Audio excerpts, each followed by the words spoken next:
يا أيها الذين آمنوا ادخلوا في السلم كافة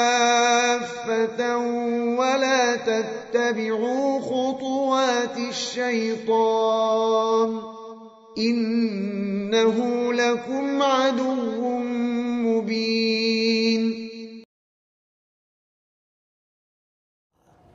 Selama ini kenapa kita sering berbuat dosa? Karena Allah tidak menjaga kita. Kenapa Allah tidak menjaga kita? Karena kita tidak menjaga Allah.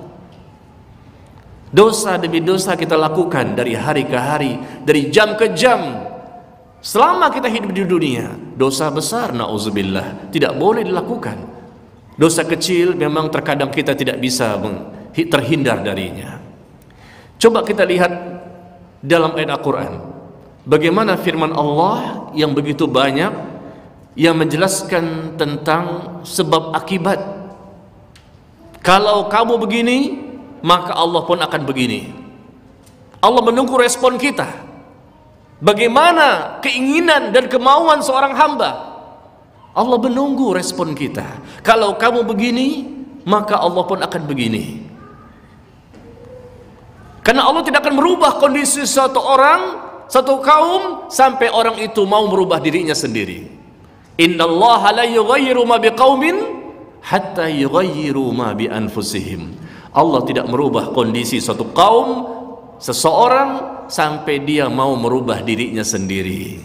Jangan salahkan Allah. Kalau sampai hari ini kenapa iman kita seperti ini? Kenapa amal kita sangat sedikit? Kenapa ilmu kita belum juga kita amalkan? Karena Allah belum membantu kita. Kalau Allah membantu kita, berarti Allah menjaga kita. Kenapa? Karena kita menjaga Allah.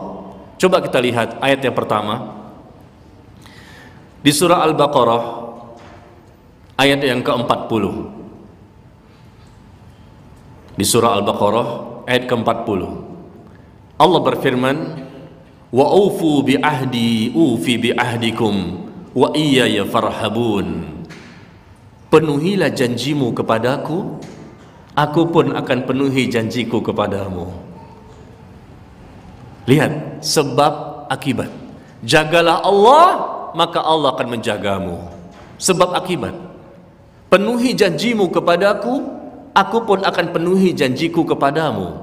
Wa aufu bi ahdi ufi bi ahdikum wa iyaya farhabun. Al-Baqarah ayat 40. Penuhi janji kita kepada Allah. Nanti Allah akan penuhi janjinya kepada kita.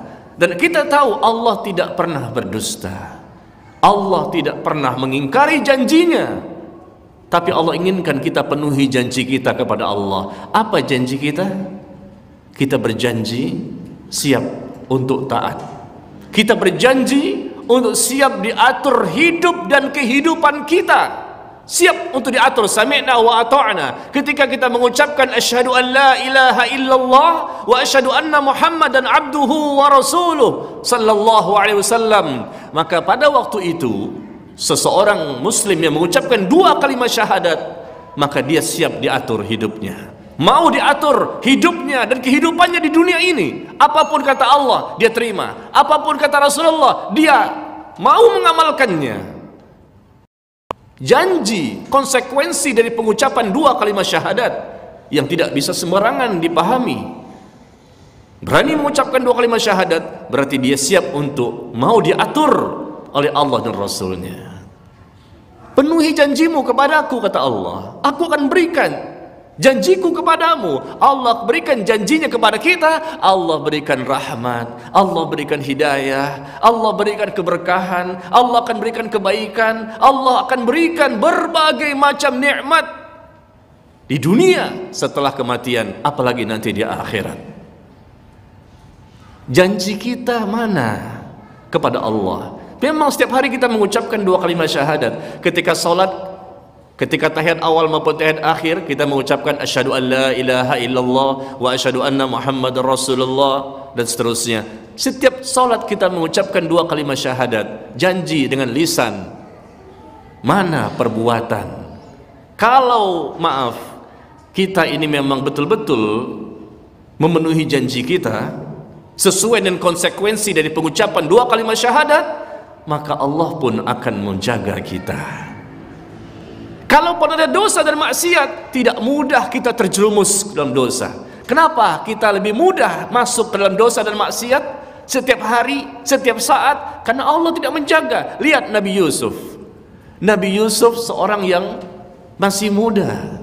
Di hadapan ada seorang wanita, Masya Allah, yang kaya raya, ya, bangsawan, cantik jelita. Tapi Nabi Yusuf tidak terpengaruh dengan apa yang dia lihat di depannya. Kenapa? Karena Allah menjaganya. Dan Allah menjelaskan seperti itu di surah Yusuf ayat ke-24. Kadzalika linasrifa anhu su'a wal fahsya innahu min ibadinal mukhlasin. Demikianlah kata Allah, kadzalika, demikianlah kami palingkan dia dari keburukan dan perbuatan keji. Allah palingkan Nabi Yusuf dari perbuatan keburukan dan perbuatan keji, dari dosa dan maksiat. Kenapa Allah palingkan? Mampu menghadangi fitnah yang ada di depannya?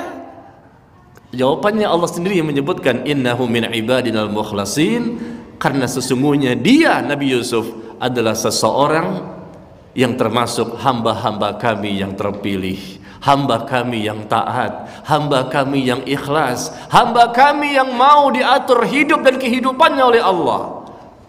Maka Allah jaga Nabi Yusuf. Ini contoh, bukan hanya Nabi, siapapun di antara kita yang betul-betul menjaga perintah Allah dan menjauhi larangannya, maka kita akan rasakan dalam pengalaman-pengalaman kita di hidup di dunia ini, kita akan rasakan banyak sekali pertolongan-pertolongan Allah yang kita sadari, yang kita ketahui. Pertolongan itu datang bertubi-tubi. Kenapa? Karena orang itu menjaga Allah. Penuhi janjimu kepadaku, aku penuhi janjiku kepadamu. Yang kedua, Allah berfirman di surah Al-Baqarah ayat 152. Tadi ayat 40, sekarang 152. Kembali Allah berfirman, fadhkuruni adhkurkum. Ingatlah engkau kepadaku, aku pun akan ingat kepadamu. Selalu konteks ayat dalam Al-Quran itu timbal balik sebab akibat. Kalau kamu begini, Allah begini. Ya, ingatlah engkau kepadaku, aku pun akan ingat kepadamu. Jadi Allah tidak pernah zalim kepada manusia. Kitanya yang belum mendekatkan diri kepada Allah dengan sebenar-benarnya. Allah belum menjaga kita karena kita belum menjaga Allah. Ingatlah engkau kepadaku, aku pun akan ingat kepadamu. Yang ketiga, Allah firmankan di surah Ibrahim, surah ke-14 ayat yang ke-7. La in syakartum la azidannakum wa la in kafartum inna adzabi lasyadid. Jika kamu bersyukur, jika kalian bersyukur, maka aku akan tambahkan nikmatku kepadamu. Sekali lagi namanya apa? Sebab akibat. Tadi yang pertama apa? Penuhi janjimu kepadaku, aku penuhi janjiku kepadamu. Ingatlah engkau kepadaku, aku pun akan ingat kepadamu. Bersyukurlah kalian kepadaku, aku akan tambahkan nikmatku kepadamu. Selalu sebab akibat. Bersyukur kepadaku, aku pun akan tambahkan nikmatku kepadamu. Yang keempat, kita lihat ayat yang lain, misalnya di surah Muhammad, surah ke-47, surah ke-47 ayat yang ke-7 ya, kalau tidak salah bisa dilihat. Allah berfirman, ya ayyuhalladzina amanu in tansurullah yansurkum wa yutsabbit aqdamakum. Wahai orang-orang yang beriman, jika kamu menolong agama Allah, Allah pun akan memberikan pertolongan kepadamu. Sekali lagi, ayatnya sebab akibat. Kalau kamu menolong agama Allah, Allah pun akan memberikan pertolongan kepadamu. Jadi Allah menunggu. Kalau kamu ingat, Allah ingat. Kamu bersyukur, Allah pun akan tambahkan nikmat. Kamu penuhi janjimu kepada Allah, Allah pun akan penuhi janjinya kepada kita. Dan kalau kamu menolong agama Allah, Allah pun akan memberikan pertolongan kepadamu. Tambah lagi ayat yang lain.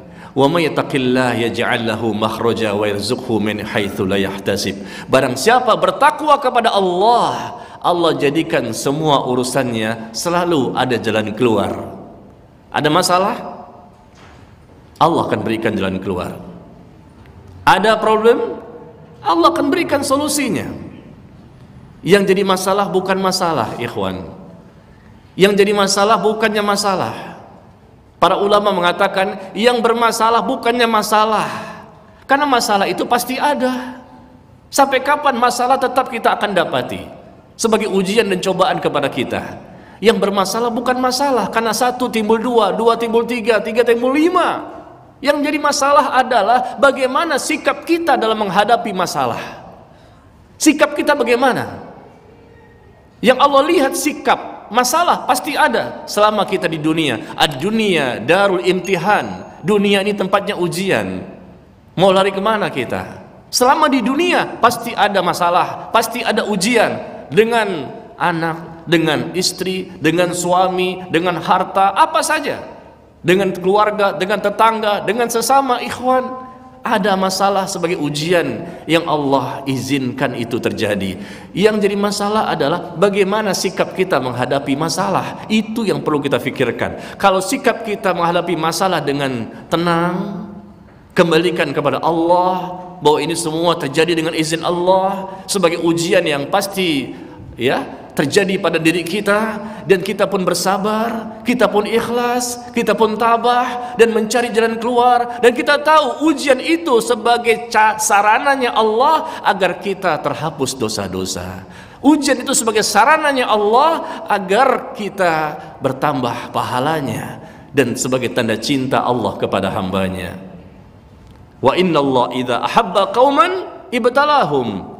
Apabila Allah mencintai seseorang, mencintai satu kaum, maka Allah akan memberikan musibah kepadanya. Jika Allah mencintai, kata Rasulullah, jika Allah mencintai satu kaum, Allah akan berikan musibah kepadanya. Dari hadis yang lain juga dikatakan, "Famaridillahu bihi khairan yusib minhu." Hadis yang dikeluarkan oleh Imam Al-Bukhari. Barang siapa yang Allah inginkan seseorang mendapatkan kebaikan, maka Allah akan berikan kepadanya musibah. Ya sudah, ternyata musibah itu, ujian, cobaan adalah sesuatu yang pasti terjadi, dan hikmahnya sangat banyak untuk menggugurkan dosa kita. Bahkan Rasul sallallahu alaihi wasallam bersabda, "Ma yazalul bala bil mu'min wal mu'minah fi nafsihi wa malihi wa waladihi hatta yalqallaha wa ma alaihi khati'ah." Senantiasa, selalu ujian itu Allah berikan kepada seorang mukmin. Baik laki-laki maupun yang perempuan, semuanya akan mendapatkan jatahnya. Dan ujian Allah berikan pada dirinya, mungkin dia sakit terus-menerus, atau mungkin pada hartanya, atau mungkin pada anaknya. Sampai kapan? Sampai dia bertemu Allah tanpa memiliki dosa sedikit pun. Kalau kita tahu hikmah di balik ujian, cobaan dan masalah, kita akan tenang. Kenapa? Seorang mukmin stresnya adalah dalam masalah akhirat, dan tidak pernah stres, shock, stroke, dan mood dalam masalah dunia. Nggak ada kamusnya seorang mukmin yang sejati sampai stres yang luar biasa, shock sampai stroke, bahkan mood meninggal dunia dalam masalah dunia. Nggak ada itu kamus seorang mukmin seperti itu. Seorang mukmin yang sejati, ya, orang yang betul-betul bertakwa, berilmu, beriman, nggak ada kamus. Kalau mereka bingung, gelisah sekali sewaktu, itu wajar, manusiawi. Dan bingungnya mereka sebagai sarana untuk menggugurkan dosa-dosa, kata Rasulullah. Gelisah, was-was sekali waktu, tapi tidak ada kalimat stres yang over, yang berlebihan. Itu kamus orang muslim yang benar, karena dia tahu hidup sebentar, kenapa jadi susah. Yang kita perhatikan, coba antum pernah dengar gak ada orang yang stres sampai shock, sampai stroke, sampai mood gara-gara memikirkan akhirat? Ada nggak? Ada nggak dengar orang yang sampai meninggal dunia gara-gara memikirkan bagaimana nih akhirat, bagaimana nih alam kubur, sampai dia stres, shock, sampai sebelah tubuhnya lumpuh gara-gara memikirkan kehidupan setelah kematian? Masya Allah, ini baru seorang mukmin yang sejati. Karena dunia pasti hancur binasa, ya. Maka kembali kepada tema kita, jagalah Allah, Allah akan menjagamu. Tadi apa kata Allah? Barang siapa bertakwa kepada Allah, Allah akan berikan jalan keluar atas segala kesulitannya. Pasti. Ketika Allah berjanji, pasti. Ketika bertakwa. Nah, kita sudah bertakwa belum? Bukan berarti orang yang dijaga oleh Allah tidak punya musibah. Rasulullah adalah manusia yang paling bertakwa, tapi Rasul pun banyak ujian, banyak cobaan, tapi semuanya diberikan pertolongan oleh Allah. Wa may taqillah yaj'al lahu makhraja wa yarzuqhu min haitsu la yahtasib, dan Allah akan berikan kepadanya rezeki dari arah yang tanpa disangka-sangka. Yang terakhir, Allah berfirman, hal jazaa'ul ihsan illal ihsan fabi ayyi ala'i rabbikuma tukadziban. Di surah Ar-Rahman ayat ke-60, di surah ke-55 ayat ke-60, apa kata Allah di sini? Hal jazaa'ul ihsan illal ihsan. Tidak ada balasan kebaikan melainkan kebaikan yang akan dia dapat. Seseorang melakukan kebaikan, Allah akan memberikan balasan lebih dahsyat dibandingkan kebaikan yang dia lakukan. Apa yang terjadi? Sebab akibat. Selalu begitu. Dari awal tadi kita lihat Al-Baqarah ya. Penuhi janjimu kepadaku, aku akan penuhi janjiku kepadamu. Ingat kamu kepadaku, aku akan ingat kepadamu. Bersyukurlah kepadaku, aku tambahkan nikmatku kepadamu. Engkau menolong agama Allah, Allah akan berikan pertolongan kepadamu. Engkau bertakwa kepada Allah, Allah berikan jalan keluar atas segala urusanmu, dan diberikan rezeki dari arah yang tanpa disangka-sangka. Tidak ada balasan kebaikan kecuali kebaikan juga. Hal jazaa'ul ihsan illal ihsan.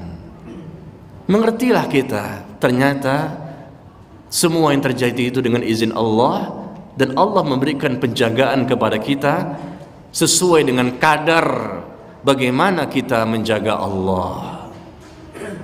Semakin seseorang menjaga Allah, maka semakin banyaklah penjagaan Allah kepada hamba tersebut. Kenapa Rasulullah dan para sahabatnya, mereka orang-orang yang rela berkorban dengan harta, jiwa, dan waktu mereka semuanya, dan mereka siap untuk mati syahid karena mereka menjaga Allah, maka Allah menjaga mereka. Kenapa iman mereka luar biasa dibandingkan iman kita? Ya Allah, jauh sekali ya. Ilmu mereka luar biasa, pengorbanan mereka, perjuangan mereka luar biasa dibandingkan kita, sangat jauh. Kenapa? Karena mereka pun menjaga Allah luar biasa, sehingga Allah berikan juga penjagaan luar biasa. Ternyata ini konsepnya yang barangkali kita belum tahu atau belum maksimal mengamalkannya.